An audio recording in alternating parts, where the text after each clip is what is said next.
I mean, I'm not even going to go. I'm always going to say is open questions. I mean, I'm getting overloaded. Honestly, a punt, a block punt, eats up my time. So, poor coaching, awful coaching. So that backs me up. But I did have a small excuse when I came out of my video room going to the elevators. People caught me in the lobby, and then coming down here, the golf coach who had a recruit, and I felt like I needed to speak to them also. They're from Australia, so I'm sure they're big football fans. But I felt like I needed to speak to them also. What's that? Can he punt? Well, I told him we had a buddy that could punt, but he definitely looked like a golfer, that's for sure. So they were showing him and his mom around, so I felt like I needed to speak to them, which I did. So anyway, I'm ready for questions. I'm ready to roll. Mike, on tape, what did you see defensive line-wise? You know, you finally got some quarterback pressure going there, a couple sacks. What was working for you on Saturday? We played much better from a technique standpoint. I thought our game plan was awesome on the defensive side of the ball. I thought our offensive game plan was not very good at all, and special teams wasn't very good. But the game plan was good, and we were fundamentally sound. We were better gap control. We missed 3 or 4 tackles in the first half, 3 of them in the first quarter. From that point on, we tackled better and just played kind of good football. I mean, I know that sounds simple, but we just played good football, and we had better results. You said you didn't like the offensive game plan or the special team. Did you know that going in, or is that something you learned as the game went? No. I mean, obviously we'd have changed it if we knew that. I don't think you weren't here. I don't think. But after the game, I had mentioned that they got us. They got us on defense again. I hate it, but our defensive game plan was excellent, and we played good football. Our offensive game plan wasn't very good, and we didn't have a lot of options. And they were actually better on defense than even I thought they were, and we didn't have a good game plan, and that happens sometimes. I've been a coordinator. I've put game plans together, and they didn't work, and that's a bad combination. And then special teams, we didn't do a good job. I say we. I'm involved with punt. We didn't do a good job. Got a punt blocked. It's bad coaching. I know the run game is every week. It's a central focus. You started running the ball pretty well again in the first quarter. What happens? There adjustments, or how does it go away after the first couple of series? Because Richardson was toting it pretty good early. Yeah. So part of it was some of the things we tried to do that we all were in agreement prior to that would work, or we would not have come up with that game plan. We started to run the ball decent, but as the game went on, we weren't very effective on first down, and then throughout that next 2 quarters, we ended up in a lot of 3rd and longs, and then they felt that as a play caller on defense, they started to make some adjustments. They very seldom played a 3 technique in their 3 down front, and they did in this game, and so they made a couple adjustments based on our style of running attack as the first quarter went on, and they made some adjustments. And the one thing that we don't have a lot of flexibility with right now is adjustments in our concepts based on the inexperience at the position of guys that we have where they're playing. So they made some adjustments, which we can make other adjustments, and we know how to fix things, but sometimes we have limitations based on where we're at right now. That's what happened. Is some of that, Dom has started off really great the last 2 games in the first quarter and hasn't been used much. I mean, some of that Kansas was the score probably dictated that, but he hasn't played much the second half. Is Dom, do you want to get him more involved, I guess is what I'm asking? He's a little beat up. So, with all this, Yes, to answer your question. With all this, having seen some positive stuff early in games and then see it fade, where does that leave you right now in terms of how you feel about the run game? Are you more encouraged that you are getting some progress, or more discouraged that you're not being able to continue? I mean, I feel the same way I have the last 6 weeks I've been in here talking to you. So I'm trying to make this as clear as possible. We can't remake who we are in 2 days, or I don't feel comfortable doing that. Some people may change in concepts and all that. I don't think that's a good pattern. So we continue to work the things that we feel like we're good at. I will say this, and I said this after the game, and I'm going to say it again, that's a good team on defense we played. They know what they're doing. They're experienced in very key positions. 9 is a good player. 3 is a better player than what people think. Their coach knows what he's doing. And they have a veteran group of guys that were a lot like we were last year, and you can kind of adjust, and they know what they're doing. Through the first quarter, we actually blocked and ran the ball better. You just didn't notice it. Mike, you told us about 10 years ago probably that when you get into a game and the game plan's not working, it's too late to it. You can't do much about it. Is that still the same largely? Yeah, so we had flexibility in the fourth quarter with Spencer because we could just get rid of everything we had and went back to what we've done the last 3 years and just start pulling out plays. He's experienced enough that he can run them, and we just call him and he knows what to do.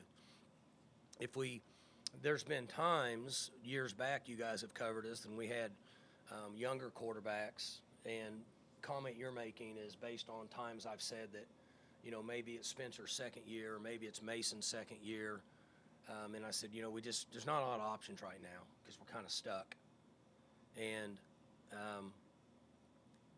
but with Spencer, we're fortunate that we can say, okay, let's just forget this. Let's call these plays because we know he knows them, and we can function. We did it. I don't know. When the year Dana was here, we played up at Kansas State, and we were pretty good, and they were average. And in the first half, like we had 3 points, and they had like 14. We went in at halftime, and our game plan wasn't any good, and Kansas State schemed us, and Dana was just throwing everything, his hair and whatever he could throw, but because we didn't have an answer to fix it. Now we came back out and made some plays. I think we won like 24 to 2017 or something. It was an ugly game. We won, but sometimes you don't have enough flexibility, and that's the scary part of where you can be on game day if the game plan you have didn't work very good. Like you mentioned Spencer, he's going into his 4th Bedlam, 3rd start. You obviously played Bedlam as an inexperienced and a more experienced quarterback. How does Bedlam and the experience change for a quarterback as you get that experience? I don't think Spencer cares. He cares about every game the same. I don't think any game makes any difference to him. And honestly, I don't know if it does to any young people anymore. There's so much. Society today is so different. Like our players, as well as everybody else's players in college football, they communicate through social media. I don't know what it's Instagram and what are the 2 or 3 ways they communicate. Like they'll talk to players on the team before we go play them on Saturday. I mean, we go play whoever we played in the bowl at, Notre Dame. They may be talking to those guys for 3 weeks on Instagram and whatever, and go play them, hey, how you doing, whatever. We never talked to anybody. We didn't like the other team. We didn't want to talk to them. When I was at Middle City, I didn't talk to people from Del City. We tried to take their girls. We didn't want to talk to them. I mean, when I was at Middle City, we didn't talk to Norman. We didn't talk to Putnam City. It's not that way now. These guys are buddies, and it trickles down from the NFL. The NFL, go to an NFL game in Al Refor, and when the players all come out, it's a love fest. There's nobody that's the steel curtain versus the Cowboys, and it's just not that way anymore. I'm just being honest with you. So the animosity part of the rivalries is kind of gone within the team? I think it's the fans. I think I'm not on it. You guys are. I think it's probably big in social media, probably big at the workplace. Down in Oklahoma City, people they talk trash all week, but I just think the players live in a different world. They're gonna practice hard. They want to compete. They want to win. Don't get me wrong, but I just don't know that there's the bitter rivalry anymore with young people. Have games though that are maybe a little more. I mean, you want to beat the team on the other side of the state, whether they talk or not. Yeah, sure. I assume. Well, I do. Yeah, I assume there's some heightened It makes it pressure. easier during the year. I mean, puts people in a good mood that wear orange. I mean, Does that trickle down to the players and maybe put a little more pressure on guys? And does that experience then help a guy like Spencer, you think? I think there's more pressure on young people in society today than ever, just based on the overall critical side of social media. I think that's very unjust, but I think it's a real life situation where they have more pressure now than ever. That's why we have all the mental health issues across the country. Particularly, you're seeing more with athletes and movie stars and people like that. But whether it affects what goes on Saturday at 6:30, I don't know if that plays a big as role anymore as it used to, based on all the different things that are going on. How'd you feel about your first Bedlam then, Mike? Was it wanted to My beat the first hell- yeah, Bedlam? wanted to beat the hell out of him? Were you too nervous? Were you too nervous to get that motion, or what was going through your head? 86. That's when you put Boz on your shoes. Oh, that's right. I was a little scared of Boz. Boz scared me a little bit. I knew pregame. Boz was on a different type of artificial nutrition than I was. Period. I saw Boz when I visited OU it would have been January of '86. And when they took me out to whatever nightclub or wherever we went, and he was there, and it was cold because right back in January, years ago, January is a cold month here in Oklahoma. And I probably had on, whatever sweater and coat I could have. And I remember being in that facility or that party or whatever, and he had a tank top on. And so, obviously that's a big dude. So I was a little concerned about it when I played him based on the artificial nutrition that he had going on that I didn't have. But once the game started, it didn't make a difference to me. I mean, if we're going to have a fight, we're going to have a fight. It is what it is. You brought up visiting Norman. This is something I was going to ask you about this morning. You ever think what your life would have turned out had you gone to OU? Because you were committed to them once upon a time, were you not? I was committed there, yes. I'd probably be the head coach at OU. That'd be interesting. I mean, I'm just saying. That's probably what would have happened. And you But I'm in a great shape here. I don't have to listen to all that down there. But you recognize, in fact, true or false, you recognize the fit was better here in terms of what you offered as a quarterback. Is Yes. that what won out? Wasn't a real smart guy, but they just won a national championship with the best. Obviously, well, I shouldn't say the best. One of the best option quarterbacks to ever play college football, and he was a true freshman. And he was getting all kinds of fur coats and cars and stuff. So I didn't see where I fit in on that gig. Don't you think you'd been a He was hell on of the a safety? NIL plan.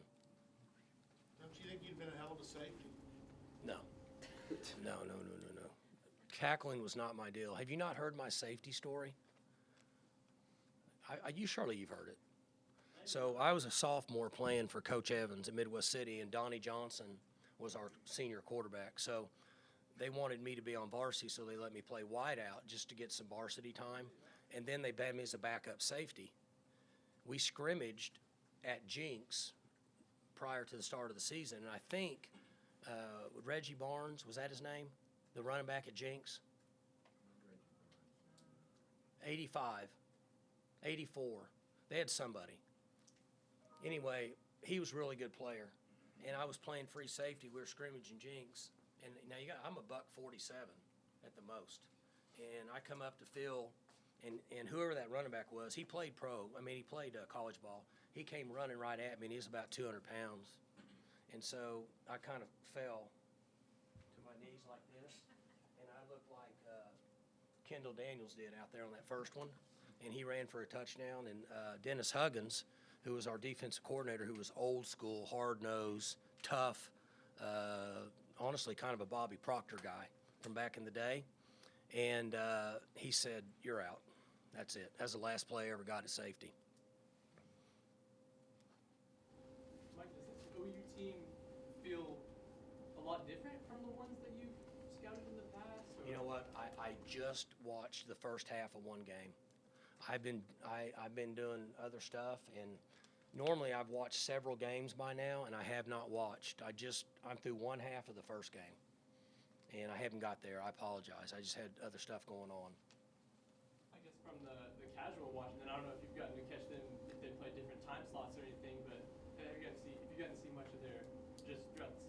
not seen one game.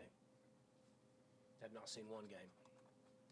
We've had the 2:30 games, and so we're doing all of our stuff in the mornings, and by the time I get home in the evening, now maybe I did see him play a little bit of somebody in the evening. I can't remember who it was. I didn't watch very much. Maybe Kansas State. They played a night game. Yeah, I saw a little bit of it. Yeah, I saw a little bit of that one, but not a whole lot. I don't know why I didn't watch more of it. What's your familiarity with Brent Venables? Well, him being here, I mean, he was here for a long time, and then obviously he's a Kansas State guy. So I bumped into him, seen him around quite a bit. Never really had much communication with him until meetings out this summer in Arizona. You talked after the game about Jabbar Muhammad and how he benefited from just being at corner. Just in general, what does he do well that stands out to you guys? He's a good football player. I gave him a hard time last night because the first play of the game, he could have intercepted that and walked in the end zone. And I think it kind of surprised him, and he kind of just knocked it down. Then he makes a really, really good play on a curl route where he's covering a guy man and reaches over and intercepts it. Much more difficult. And I said, you could have had a house call. But anyway, made a good play on that. He loves to play football. He's competitive, and he has a high intelligence level when it comes to things moving fast. He sees things differently, and tough guy, and likes to compete. Mike, you midway through the fourth quarter the other day, that guy gets deep. Noel for them, I think it's number 13, gets wide open, drops that deep ball. Same thing happened to Iowa State at Texas. Hutchinson dropped the deep ball in the last 2 minutes. Matt Campbell's sitting there 4-6, disappointing year. Those two guys catch those balls, they may win those games. They're 6-4, everybody's thrilled. Is that just sort of the lot, the nature of playing this game and coaching this game? Is the difference between winning and losing is just two good players dropping a ball? It's slim now. There's a really small gray area with winning and losing, particularly this year in our league more than ever, as we all know. And it's hard those things are hard. Well, I can't speak for him. I'll speak for me. Those things are hard to swallow. I've been in that situation some. I've been in it as a player, and I've seen it happen. I'll give you an example. When we played OU, they had Kyler Murray and went for 2 points. And, he was open, and the ball's kind of right here. He could have caught it, but whatever, could have been a little better throw, or we might have beat them there. Sometimes you drive home in the bus and you're thinking, why does that happen? I don't know. But what you said is right. He could very well his record be flipped based on what happens. Very fine line. You guys played pretty good defense all day Saturday. Sure. Was that just foul up there on that one? I just, like I said earlier, I thought our defensive plan was really good and our players played good football. They just, for the most part, played good football. The last few weeks, defensively, we haven't played that good of football. We got out of our gaps. Our technique wasn't good. Didn't defend like we should have. Missed tackles. Just didn't play real good football. Played pretty good football against them. Now, I know you don't love talking about players' availability for next week's game, but after last week, Spencer told us on play. Is that his decision to make? Well, one, I didn't know he said that, but that's awesome that he's make that decision. Obviously, he feels better. What are you basing on? I'm not understanding the question you're asking me. Spencer told us after the game with the most conviction a guy can give, I'm starting next week against OU. I'm wondering, is that his decision to make, or are you still, is that like the kids saying, hey, we're going to eat ice cream for dinner every week this week? I hope that that's his decision and that's the way he feels. We're going to have to treat him the same way we've treated him the last 5 weeks. But that's good news, though, if he feels like that, because it'd be good to get him in there and let him play. But yes, he's the one making the decisions on whether he's playing or not. What's your assessment of Gunner a couple days later, Mike? How did he handle Saturday, you think? Oh, Gunner's fine. It's just like what I told you. Gunner made some plays. There's a couple times he could have progressed a little bit further in his reads. We got to call it like it is. We had pressure on him in the first quarter. I've been there. When you're young and there's pressure on you, at times your reads go faster. You don't see things like you should have. And then the last play, panicked. It's 3rd and 18. Tried to make a play, and whether it's him or any other young quarterback, you can't do that at this level. It's okay to throw the ball away and punt. You can't pull plays like that off at this level like you did in high school. Those are learning curves. But all of these guys want to do really well, and sometimes when you do just okay and not really well, you got to put your big boy pants on and suck it up and go out and fight and do better next time. Mike, you had 3 different quarterbacks start the past 3 weeks. I know that's not an ideal situation for you, but is there any silver lining to having those kids get that experience? Mm-hmm. Yeah, I mean, we're obviously a different team when he plays, but we have young quarterbacks that need experience, and there are some guys that step in when they're really young that can play better than what they should based on their experience.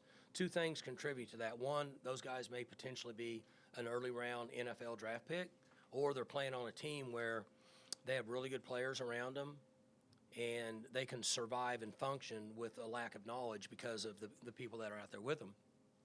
You're way too young, but there's probably 3 or 4 people in here that know. When I played as a true freshman, I had a good offensive line. I had Thurman Thomas, Barry Sanders, Garrett Limbrick, Curtis Mayfield, and Hartley Dykson playing with me. So I could manage and function because I was just a guy, but I had really good players around me, and I could function. And so these young quarterbacks are getting really good experience playing. Rangel got to play on the road, and got to play with a minimal attack on the perimeter. And, we're working through some issues up front, health-wise. And Gunner got to play in a live situation with some of the same issues, but against a very, very, very good defense. And so those are great learning experiences for young guys. And the silver lining, as you mentioned, is at some point they're going to be playing some. And we don't know. Maybe it's in the 4th quarter this week. Maybe it's in the 2nd quarter against West Virginia. We don't know, but at least they've been out there. Mike, you haven't had a bunch of punts blocked over the last 10 or 12 years. Tom got 1 block before he gets hurt, and then you get 1 block this last week. You had talked last week about special teams. Lots of times it's your defensive guys that are on those units. But is the injuries impacted that? Is that what's going on with the punt block situation? 2 things. The plan we had for that particular side, a part of the game was not good, and I'm involved in it. So I'm putting it's bad football on my fault. The punt block was me, bad football. But we've had a little bit of musical chairs up front from where we started the first 4 games of the year based on that. But that's not an excuse from what happened. That's just bad football on my part. That's bad coaching, and those things keep me up at night. And y'all know me. You can kick my butt. You beat me, I'm okay. I'll fight you again tomorrow. But when we coach bad, I don't like that. So the punt block was poor coaching on my part, and the guys that helped me in that unit, there's 3 or 4 coaches that helped me. They should have told me that's poor coaching. We should have fixed it. But the players didn't fail on the punt block. The scheme failed. Offensively, you were 1 for 14 on 3rd downs, faced a lot of 3rd and longs. Does that go back to the run game, maybe? 100%, and that's what I said earlier. We put ourselves in 3rd, and we pretty much stayed in 3rd and 8 to 12. And there's not very many teams in the country that can be successful in that, particularly us right now. And so we've got to do the best we can. Nobody plans on it, but when you get in that situation, it allows a good defense to pin their ears back and become one-dimensional pass rushers. So now you have better athletes against not as good athletes, and they know what we're doing, and it makes it a really ugly situation. And that's what transpired. We've got to stay out of that. We need to live in 3rd and short to 3rd and 5, where we have some sort of balance in our attack. On some of those 3rd and shorts, you have like a jumbo package almost on your center with 2 running backs. Well, we ran one of them Saturday. That sucker didn't look very good. We were trying to get 1 yard, and we ended up with -4. Do you think you've shown it maybe too much in the past in other games? We have different plays out of it. The concept there, the schemes that I mentioned on punt was not the problem. The problem there was the execution. When saw the kick time Saturday night, 6:30 on ABC. I was Mhm. like, whoa, that kind of surprised me because Oklahoma's having their season and you guys are still in contention, but kind of on the outside of the contention for a championship game. How do you explain that? And were you surprised when you saw it was a nationally televised game on? And is ABC betting on the quality of this series? I think they're all trying to make fine ball look stupid. When he said nobody cares about Bedlam, when he didn't do his homework, that had way more viewers last year than any of those games over there. I'm good with it, but it is what it is. I might as well call it like it is. You know me, I don't pay attention to it, and we're gonna work our schedule based on what it is. Means we get down and we gotta find something to do during the day for 4 hours at the hotel. Get to watch a little bit of football. That kind of answered my question a little bit there, but I mean, do you sense the players getting maybe a little bit more antsy when you're waiting all day for? It's hard. Now this is a little different because it's not we're just kind of right down the road, but so Big 12 requires you to be on location the night before the game. So it's not like you can drive down. There's nothing like the old high school, right? You get on the yellow dog, put your pants on, your shoes, your cleats. You drive, you got your undershirt, you get off the bus, you're carrying your pads, you put it on, you go warm up. 30 minutes later, we're kicking it off. I mean, that's really the way it should be. But we don't have that luxury. So you get there, get up, let them sleep in a little bit, eat some food, do walkthroughs, kind of kill some time, let them go back 2 or 3, well, no more than that, probably 3.5 hours at the room, then bring them back down for pregame, do some more meetings, and then go. So you really have to kill about 4 hours during the day. So you're saying if you really wanted to stay here and drive down for the game, the Big 12 won't let you. You have to be in Norman That's the what night before? that's what I was told. Clintworth probably knows that, but I think you have to be on location before the night before a game. I think that you don't, or you don't know. Yeah, I think one time we asked that. I think it was because of COVID, maybe. But either way, I'm not for sure. I think you have to be on location because it'd be a bad deal if you had a game the next day and you didn't show. I mean, you didn't get there for some reason or whatever. There was an ice storm here one time that I think the visiting team had a hard time getting. Yeah, so I think you're supposed to be on location the night before. I think either that or that's what somebody told me. So. You're gonna miss coaching against Kale this week. What about Miss it? coaching against Kale. We don't. I've said this before. In those games, I always forget. I don't ever look at the other sideline much unless I have a reason to, based on something I think could be advantageous for us. If there's a certain poker body language that coaches give based on certain play calls and stuff. Other than that, I never look over there. So I don't really actually remember until the game's over.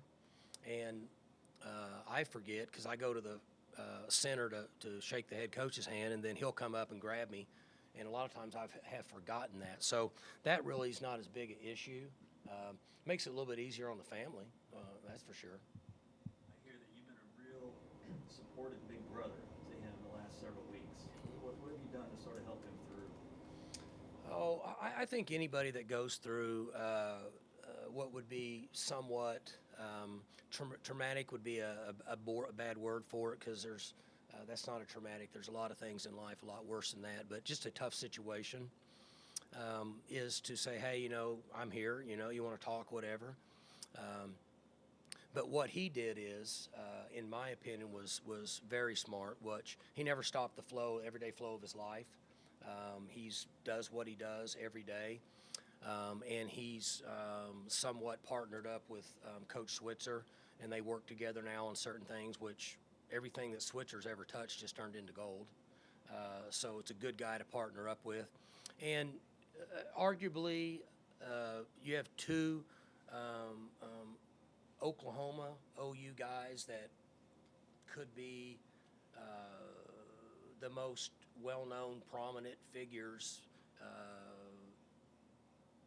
long-term in that program with Coach Switzer and Kale, I think Kale's been there, he's been there more than anybody else, right, games-wise? I think more than Switzer.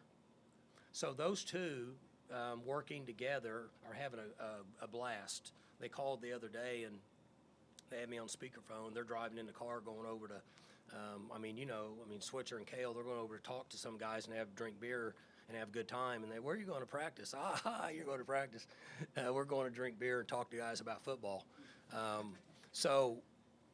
He's honestly doing really well, and I'm happy for him. But that's my role, right? I mean, is to try to help him out. So, I did the best I could.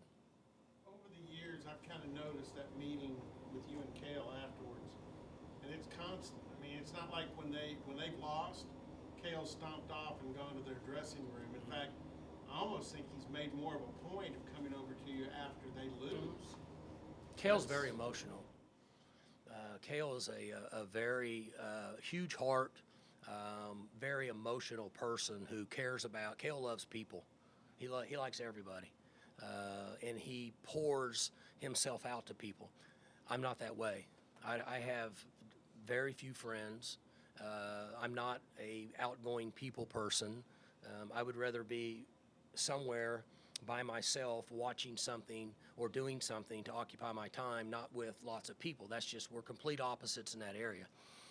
Everybody likes Kale because Kale's a very outgoing, giving, genuine person who cares about people, so they like him. And so when the games are over, whether he wins or I win, he's more concerned about me than he is himself. So that's why he tracks me down to say, hey, good game, you did good, or I'm happy for you, love you, whatever, see you at Thanksgiving, whatever. I mean, that's his approach. Now, I care for him as much as he cares for me, but I'm not that way. I just don't, I'm not put together that way. Another great memory that I personally have of the two of you was when you had left Midwest City. You were here, I think, playing, and Kale was the quarterback at Midwest City. And when you could get to a game, you'd be down there with Ron Smith and Kale, Drawing throwing up things plays, up in the dirt. Trying to win. Yeah. Trying to win, yeah. Trying to help him.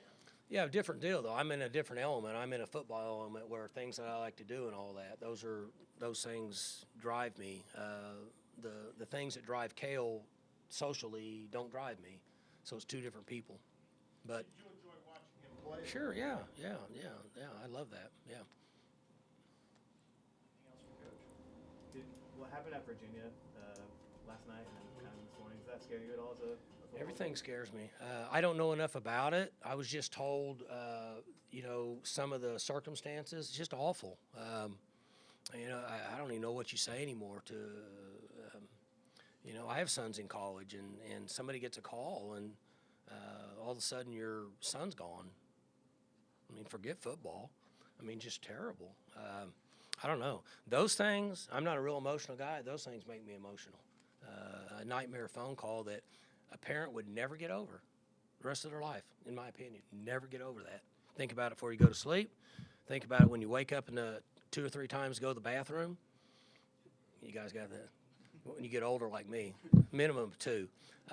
You think about it walking to the bathroom. You think about it when you lay back down to go to bed. You think about it before you fall back to sleep if you can. The rest of your life. It's awful. So I don't know. Bad deal. Good? All right, guys, thanks.